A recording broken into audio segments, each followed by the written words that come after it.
Hello বন্ধুরা, good morning.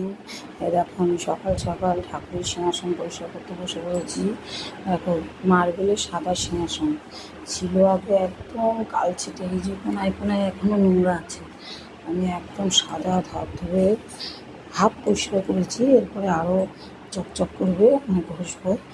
কী দিয়ে পরিষ্কার করেছি? প্রথমে লাল হারপিক দিয়ে ঘষে ভালো করে, নতুন স্কচব্রাইট দিয়ে ভালো করে ঘষে পরিষ্কার করেছি। তারপরে একটা বালতিতে জল নিয়ে নিয়েছি, ন্যাতা দিয়ে পরিষ্কার করেছি। তারপরে একটা বাটিতে এই যে মিশ্রণ গলিয়েছি, এটা হলো শ্যাম্পু, লেবু আর খাবার সোডা।